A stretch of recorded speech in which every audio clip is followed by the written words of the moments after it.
Hi all. ಇವತ್ತು ಒಂದು protein rich ಅಡೆ ದೋಸೆ ಅಂತಾರೆ, ಎಲ್ಲ ಬೇಳೆಕಾಳುಗಳು ಹಾಕಿ ಮಾಡುವಂಥ ದೋಸೆ ನೋಡೋಣ. ನಾನಿಲ್ಲಿ 100 ಗ್ರಾಮ್ಸ್ ಅಕ್ಕಿ ತೊಗೊಂಡಿದ್ದೀನಿ. ಕಡಲೆಬೇಳೆ, ಉದ್ದಿನಬೇಳೆ, ಹೆಸರುಬೇಳೆ, ಮಸೂರ್ ದಾಲು, ಮಾಮೂಲಿ ತೊಗರಿಬೇಳೆ ಸಾಂಬಾರ್ಗೆ ಹಾಕ್ತೀವಲ್ಲ ಅದು. ಇಲ್ಲಿ 2 ಟೀ ಸ್ಪೂನ್ ಜೀರಿಗೆ, 2 ಟೀ ಸ್ಪೂನ್ ಧನಿಯಾ, 1 ಇಂಚ್ ಶುಂಠಿ, ಒಂದು 6 ಗುಂಟೂರು ಮೆಣಸಿನ್ಕಾಯಿ ತೊಗೊಂಡಿದ್ದೀನಿ. ನೀವು ಬ್ಯಾಡಗಿನಾರು ತೊಗೋಬೋದು. ಜೊತೆಗೆ ಒಂದು ಈರುಳ್ಳಿ ಹಾಕಿದರೆ ಚೆನ್ನಾಗಿರುತ್ತೆ. ನಾನು ಈರುಳ್ಳಿ ಹಾಕಲಿಲ್ಲ, ಖಾಲಿಯಾಗಿತ್ತು ಮನೇಲಿ. ಈಗ 100 ಗ್ರಾಮ್ಸ್ ಅಕ್ಕಿ, ಕಡಲೆಬೇಳೆ ಹಾಕ್ತಿದ್ದೀನಿ. ಎಲ್ಲ ಸೇಮ್ ಮೆಜರ್ಮೆಂಟು.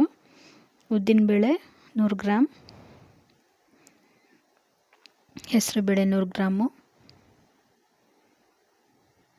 ಮಸೂರ್ ದಾಲ್ ಅಂತಾರೆ ಕೇಸರಿ ಕಲರ್ ಬೇಳೆ ಅದು, ಮತ್ತು ಮಾಮೂಲಿ ತೊಗರಿಬೇಳೆ ಸಾಂಬಾರ್ಗೆ ಉಪಯೋಗಿಸ್ತಿರಲ್ಲ ಅದು. ಇಷ್ಟನ್ನು ಹಾಕಿ ನೀಟಾಗಿ ಒಂದು 5ರಿಂದ 6 ಸಲ ತೊಳ್ಕೊಂಡು, ಆ ಬೂದಿ ಇರೋ ನೀರೆಲ್ಲ ಹೋಗಬೇಕು. ಆಮೇಲೆ ಒಳ್ಳೆ ನೀರು ಹಾಕ್ಬಿಟ್ಟು ನೆನೆಸ್ಬಿಡೋಣ. ಒಂದು 4 ಅವರ್ಸ್ ನೆನಿಬೇಕಿದು.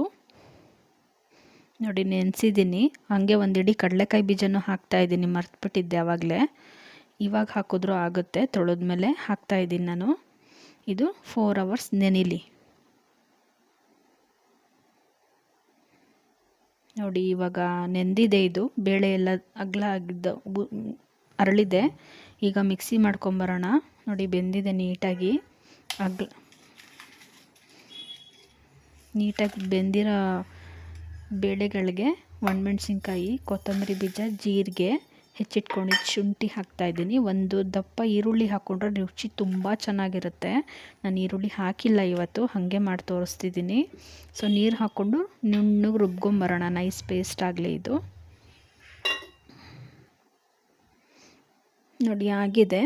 ರುಚಿಗೆ ತಕ್ಕಷ್ಟು ಉಪ್ಪು ಹಾಕ್ಕೊಂಡು ನೀವು ದಿಢೀರಂತ ಮಾಡ್ಕೊಂಬಿಡ್ಬೋದು. ಹಿಂದಿನ ದಿವಸ ರಾತ್ರಿನೇ ಪ್ರಿಪೇರ್ ಮಾಡಿ ಫ್ರಿಜ್ಜಲ್ಲಿ ಇಟ್ಕೊಂಬಿಡ್ಬೋದು ಬೆಳಗ್ಗೆಗೆ. ಇಲ್ಲ ರಾತ್ರಿ ನೆನೆಸಿಟ್ಬಿಟ್ಟು ಬೆಳಗ್ಗೆ ಎದ್ದು ಮಿಕ್ಸಿ ಮಾಡ್ಕೊಂಡು ರುಬ್ಬಿ ನೀವು ದೋಸೆ ಇಮ್ಮಿಡಿಯೇಟಾಗಿ ಹಾಕ್ಬೋದು. ಇದೇನು ಫರ್ಮೆಂಟ್ ಆಗಬೇಕು ಅನ್ನೋದೇನಿಲ್ಲ, ಇಮ್ಮಿಡಿಯೇಟ್ ಬಂದುಬಿಡತ್ತೆ ದೋಸೆ. ನಿಮ್ಗೊಂಚೂರು ಎಲ್ಲೂ ಕಿತ್ಕೊಳ್ಳಲ್ಲ, ಹರಿದೋಗಲ್ಲ, ಮತ್ತು ಉಬ್ಬಬೇಕು, ಉದುಗ್ ಬರಬೇಕು ಅನ್ನೋದಿರಲ್ಲ. ಪ್ರೋಟೀನ್ ರಿಚ್ ಇದು. ಎಲ್ಲ ಬೇಳೆಕಾಳುಗಳು, ಕಡಲೆಕಾಯಿ ಬೀಜ ಅದರಲ್ಲೆಲ್ಲ ಪ್ರೋಟೀನ್ಸ್ ಇರುತ್ತೆ. ಮಸೂರ್ ದಾಲಲ್ಲೆಲ್ಲ ತುಂಬ ಒಳ್ಳೆಯದು. ಈ ಥರ ಮಕ್ಳಿಗೆ ಮಾಡಿಕೊಡಿ, ತುಂಬ ರುಚಿಯಾಗಿರುತ್ತೆ. ಒಂದು ಆನಿಯನ್ ಹಾಕ್ಕೊಂಡ್ರೆ ರುಚಿ ಇನ್ನೂ ಜಾಸ್ತಿ ಬರ್ತಿಲ್ಲ. ಸಣ್ಣಗೆ ಹೆಚ್ಚಿ ನೀವು ದೋಸೆ ಮೇಲೂ ಹಾಕ್ಬೋದು, ಇಲ್ಲ ಹಿಟ್ಟಿಗೆ ರುಬ್ಬೇಕಾದ್ರೆ ಒಂದು ಈರುಳ್ಳಿ ಹಾಕ್ಬಿಡ್ತೀನಿ ನಾನು. ಈ ಸಲ ಹಾಕಿ, ಲಾಸ್ಟ್ ಟೈಮ್ ಮಿಸ್ ಆಯಿತು. ನೋಡಿ ತುಂಬ ಚೆನ್ನಾಗಿ ಬರುತ್ತೆ ದೋಸೆ ಮಾತ್ರ. ತುಪ್ಪ ಹಾಕ್ಕೊಂಡು ತಿಂತಾಯಿದ್ರೆ ಬಿಸಿ ಬಿಸಿ ದೋಸೆಗೆ ತುಂಬ ಚೆನ್ನಾಗಿರುತ್ತೆ. ಹೆಂಗೆ ಗೋಲ್ಡನ್ ಬ್ರೌನ್ ಬಂದಿದೆ ನೋಡಿ. ಇನ್ನೊಂದು ದೋಸೆ ಹಾಕೋಣ ಇವಾಗ. ಮಕ್ಕಳಿಗೆ ಬೇಳೆಕಾಳು ತಿನ್ನಿಸ್ದಂಗೂ ಆಗುತ್ತೆ, ಪ್ರೋಟೀನ್ ಹೋದಂಗೆ ಆಗುತ್ತೆ. ಈ ಥರ ದೋಸೆ ಮಾಡಿಕೊಟ್ರೆ ಕೆಲವ್ರು ಹುಸ್ಲಿ ಎಲ್ಲ ತಿನ್ನಲ್ಲ ಮಕ್ಕಳುಗಳು.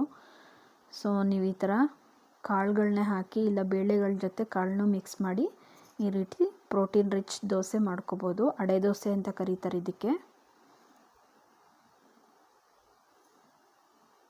ಈ ಕಡೆ ಇನ್ನೊಂದು ಸೋರೆಕಾಯಿ ಚಟ್ನಿ ಮಾಡೋದು ನೋಡೋಣ. ನಾನು ತೆಂಗಿನಕಾಯಿ ಯೂಸ್ ಮಾಡ್ತಾಯಿಲ್ಲ ಇವತ್ತು. ಸೋರೆಕಾಯಿನ ಹೆಚ್ಚಿಟ್ಕೊಂಡಿದ್ದೀನಿ. ಅರ್ಧ ಸೋರೆಕಾಯಿ ತೊಗೊಂಡಿದ್ದೀನಿ ದಪ್ಪದು, 1 ಟೊಮೆಟೊ, ಕರಿಬೇವು, ಶುಂಠಿ, ಒಣಮೆಣ್ಸಿನ್ಕಾಯಿ, ಕಡಲೆಕಾಯಿ ಬೀಜ ತೊಗೊಂಡಿದ್ದೀನಿ.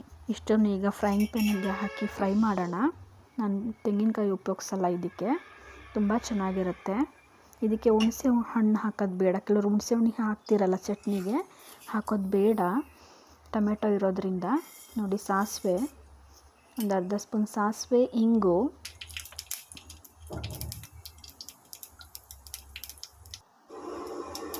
ಈಗ ಕಡಲೆಕಾಯಿ ಬೀಜ ಫಸ್ಟ್ ಹಾಕ್ಕೊಂಡು ಚೆನ್ನಾಗಿ ಫ್ರೈ ಆದಮೇಲೆ ಒಣಮೆಣ್ಸಿನ್ಕಾಯಿ, ಕರಿಬೇವು ಹಾಕ್ತಾಯಿದ್ದೀನಿ.